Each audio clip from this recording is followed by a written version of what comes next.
Here we go. Tell me what you guys think about this one.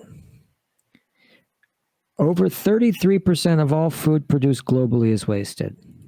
That's true fact. True fact. So let's look at this thing because I was a little confused too. 1/3 of all food produced globally goes to waste, a staggering statistic that highlights a critical issue in our global food system. This waste occurs at various stages of the food chain supply, from production to consumption, and has far-reaching consequences for the environment, economy, and the society. So what's the scale of the problem? Well, approximately 1.3 billion metric tons of food are wasted annually, representing about 24% of the world's food supply in caloric terms. So 24% of the world's food supply just wasted. That is not acceptable in a world where people are starving. Call me old-fashioned. I just think that we could do better. This massive amount of waste occurs when 783 million people are affected by hunger, and 1/3 of humanity faces insecurity of food. So the disparity between food waste and food insecurity underscores the urgent need to address this obvious global mistake. Where is all this going? I mean, where are we wasting it? It's not just flying out the window. It's not just running off the plate, packing its little Brussels sprouts bags and trying to hit the road. Where is this stuff being wasted? Households are the largest contributors to food waste. They're responsible for about 60% of the global total. In 2022, households alone wasted 630 million metric tons of food. That's equivalent to at least 1 billion meals being wasted every day. On average, each person wastes about 79 kilos of food annually. So just wasted, not even composted, anything like that. The food service and retail sectors account for the remaining 40% of the food waste, with 290 million metric tons and 131 million metric tons wasted, respectively. In the UK, the hospitality and food service sector alone generates about 920,000 tons of food waste annually. So what's the cost in economics? Well, it's estimated about 1 trillion globally. So every year we're losing 1 trillion. Now you have to look up the global GDP. If anybody knows, let me know. But we're wasting an incredible amount of money, time, effort, calories, not paying attention to what we're producing. And they say that market-driven dynamics are so smart, right? They're so wise. They guide us exactly where we need to go, and it makes us create exactly what we need. It doesn't take into account that the consumer might not know exactly what he wants. Just because he buys it doesn't mean he's going to eat it. And then what? Then it goes to the landfill. So it gets mixed with plastic. So then a seagull can eat it and then die. And then turn into microplastics and then whatever. What a world. In the UK, the average household spends about $470 on food that ends up in the trash can. The value of the food wasted in UK households is estimated to be around 14 billion. So that's just the UK alone. The other problem with food waste, so big deal, you didn't finish your plate, okay, but it also has environmental impacts. It generates 8 to 10% of global greenhouse emissions. So when you throw out that compost or you throw out that food and it rots, that's a form of CO2 emissions, which you could turn into fuel for your body or compost it in a smart way. In the UK alone, food waste generates about 25 million tons of greenhouse gases. Food waste also contributes to biodiversity loss, taking up the equivalent of almost 1/3 of the world's agricultural land. So that's just egregious. Contrary to popular belief, food waste is not just a rich country problem. The average per capita household food waste level differs only 7 kilograms per year between high income, upper middle income, and lower middle income countries. We'll have some shocking statistics after this, so stick around because I'm going to go through some of the countries and you'll be surprised at which country actually wastes the most food, because I know a lot of you will say it's probably the West, right, because of consumerism. Well, hang on to your hats. Contrary to popular belief, the UK produces the largest amount of food waste in Europe. The United States, 30 to 40% of the food supply goes to waste, equating to approximately 36 million tons annually. So the United States ranks incredibly high, but they represent a smaller portion of the population of Earth, right? Australia wastes around 7.3 million tons of food annually with an economic cost of about 20 billion. Funny Australian dollars, AUD. So the other thing is China, right? China is a country that's got central planning and it has the ability to change some of this stuff if it wanted to. And yet China, for whatever reason, has its own issues with food waste, where you think that maybe they would, if they were so authoritarian, then maybe they would already get a hold of that. But China's food waste situation is complex and influenced by a combination of things, including cultural practices, rapid urbanization, and economic growth. Despite efforts to curb the waste, the country still sees significant amounts of food lost annually, particularly at the consumption stage. In response, the Chinese government has implemented several initiatives to address this problem. So they had one that was pretty good, I thought, called the Clean Plate Campaign, launched by President Xi Jinping in 2020. It aims to reduce food waste by encouraging individuals and businesses to adopt a more sustainable consumption habits. Yeah, I mean, okay. I don't know how is it enforced, or do you just make an agreement orally? Or I think amazing things can happen if we all make agreements and act individually within society. You can do that, but then this is the whole argument that we've been having recently, is whether or not that's enough. Sometimes you need to force people not to throw fucking styrofoam out the window onto the overpass or whatever. Yeah, it's again this ever burning question of authoritarianism versus democratic values, or whatever you'd like to say. So another one that they had that I thought was pretty good. They had the anti-food waste law in 2021. Now they're imposing fines on businesses that promote excessive food consumption and bans binge eating videos on social media. Now, see, this is where authoritarianism can do something nice. You know, it's not black or white. It really depends on the system. Now, to ban people from binge eating, I think, for me, I like that, because otherwise I wouldn't want the libertarian hellhole that a lot of people would describe, like to be able to do whatever you want, whenever you want. I think that's a nightmare, because we will turn into the worst, fattest, greediest, violentest, dumbest, you know, just worst iteration of ourselves that we will become. And binge eating would be totally cool. Have you guys seen this thing where they're slapping each other now as a sport, right? You stand up and you just slap the other guy as hard as you can. This, I've never seen so much like bread and circus shit. Like, it's like some horrible mix between Roman Gladiator and American Idol. So local governments have also introduced creative measures such as Wuhan's in-one dining model and Shanghai's deposit system at buffets to further discourage wasteful practices.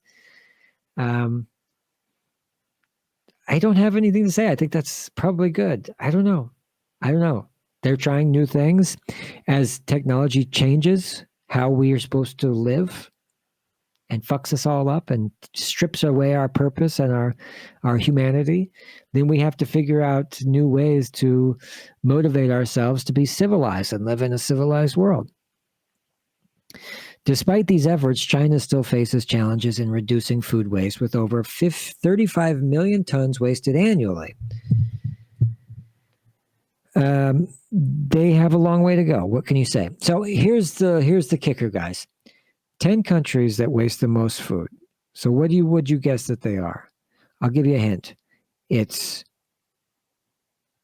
not the United States. The United States isn't even the top 10. So the 10 countries that waste the most food, focusing primarily on per capita food waste.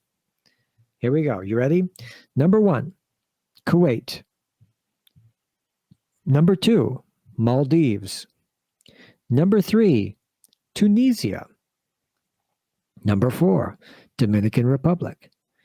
Number 5, Egypt. Number 6, the Seychelles. Number 7, Syria. Number 8, Tanzania.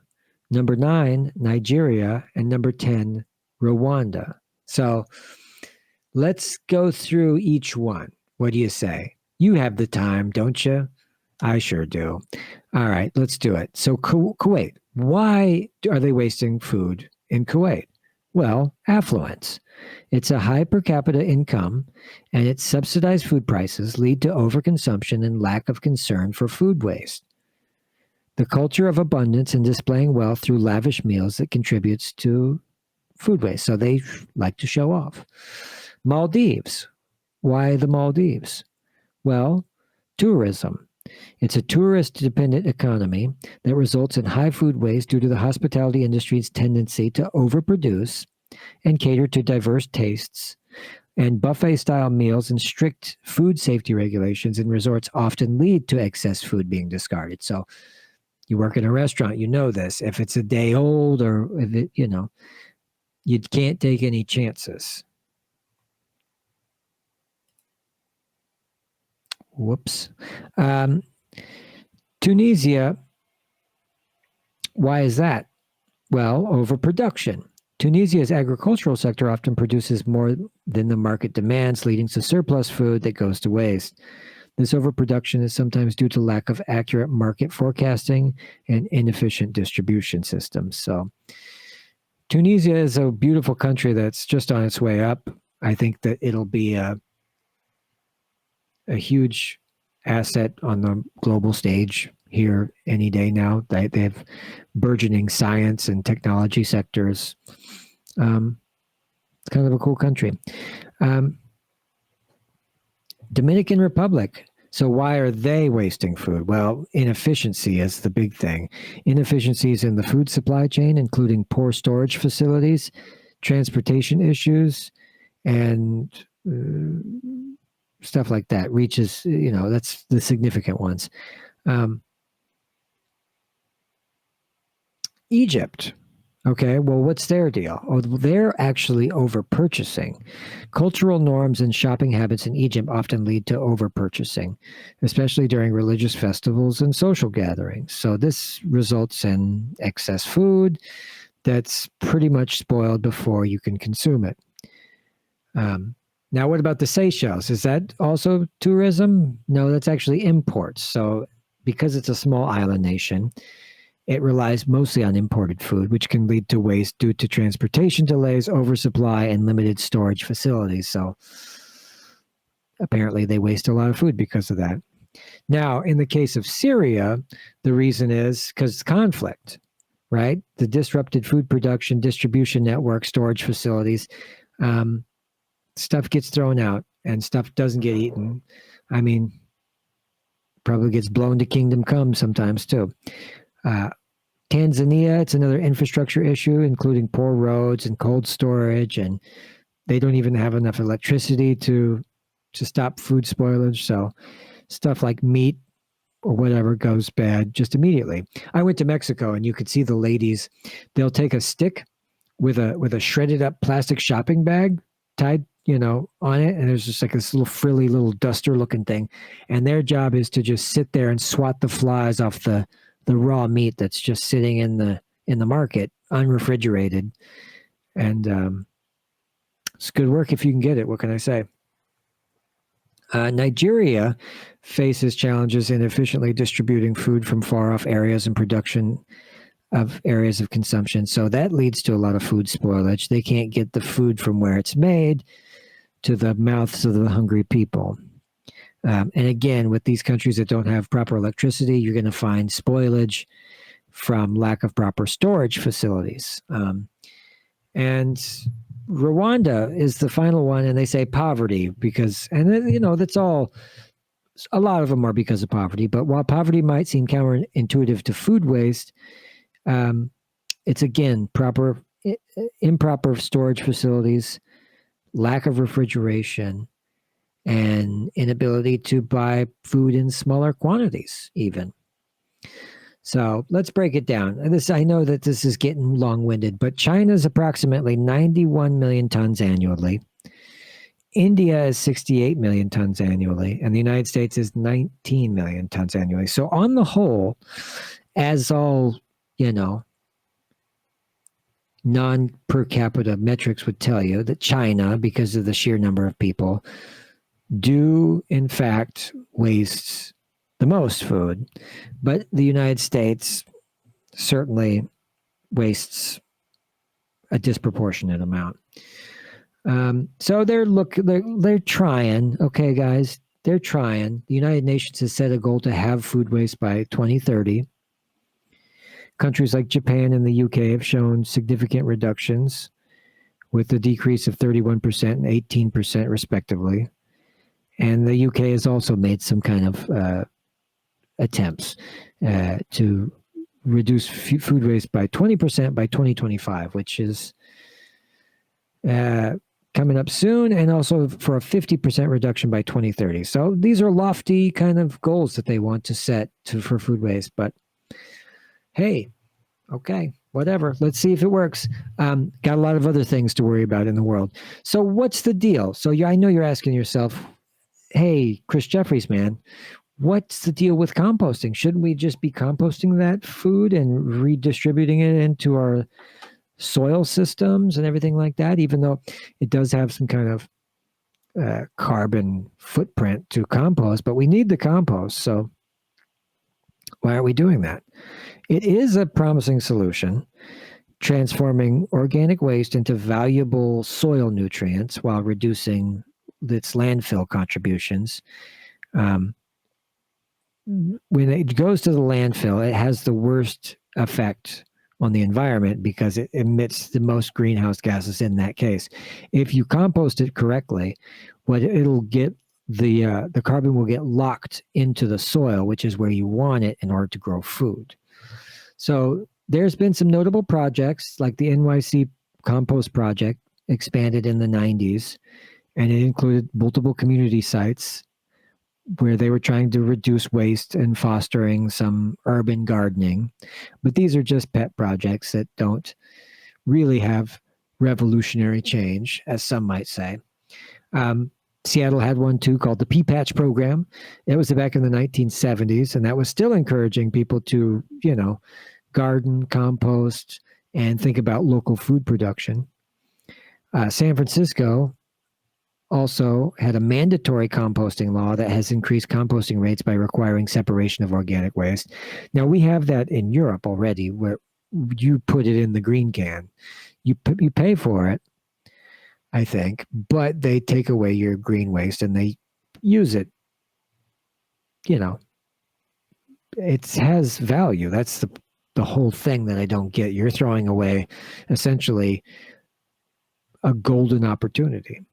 Maybe I should do that. Maybe I should start a compost business and go door to door asking for people's waste. Can I have some of your waste, please? Despite these successes, compost faces challenges such as managing odors, which is a big deal if you've ever had an urban garden. It's not always great, You have contamination, inconsistent feedstock, and regulatory hurdles can also complicate industrial composting. But at-home composting may struggle with just space, time, and knowledge. If people don't know what to do, it'll be really hard to get people to adopt more environmentally centric views because we would be moving away from convenience, right? Now we're having to actually make concessions to the world we live in. That's not something that we're ready to do. We still want to just do our own thing and cruise around and eat hamburgers and throw the wrapper out the window on the highway and drive in circles for hours and burn up fuel. And we want to drive right up to the drive-through to get it to. We don't want to get out. So we're not in any position where we're going to change anytime soon. So here's the real question, though, guys. Between the last article we read about going vegan and the waste of food, which this is what I've heard. They say, we don't need to go vegan. We just need to stop wasting all this food, right? And that's a good argument on the surface. It sounds like it could carry water. But if you look at the data, you'll see that vegan diets are primarily more of a significant difference that you'd see if we all adopted. Let's say we all adopted food wasting. Yeah, that would help, but you find that 75% of the land is being used to grow crops for cows and livestock. So let's check it out. So while both reducing food waste and adopting vegan diets are crucial for environmental sustainability, the latter, the vegan diets, a more profound impact due to extensive environmental implications of plant-based diets. So a global shift to veganism could reduce greenhouse gas emissions from food production by up to 70% by 2050. So it's good. It's a good thing. It's significantly more than what can be achieved from merely reducing food waste. There you go. This is because animal agriculture is a major source of emissions, requiring extensive land, water resources, and contributing to deforestation and biodiversity loss. In contrast, plant-based diets are more land and water efficient, reducing the need for agricultural expansion and conserving natural habitats. Plant-based diets have also had a lower pollution footprint as they do not involve the same level of manure and runoff involved with animal farming. And while reducing food waste addresses inefficiencies in the current food system, shifting to plant-based diets represents a systematic change that can lead to more significant and lasting environmental benefits. So the amount of food, I mean, you'd have enough food to waste then, essentially. You'd be giving off CO2 or whatever, but no. A combination of things probably is what it's going to take. I wouldn't want to sell you on just one idea because there are so many problems and we have so many things to work out. But one of the things I would say is mandatory composting and mandatory vegan diets for everybody. Yeah. Well, what do you guys think? Yay or nay?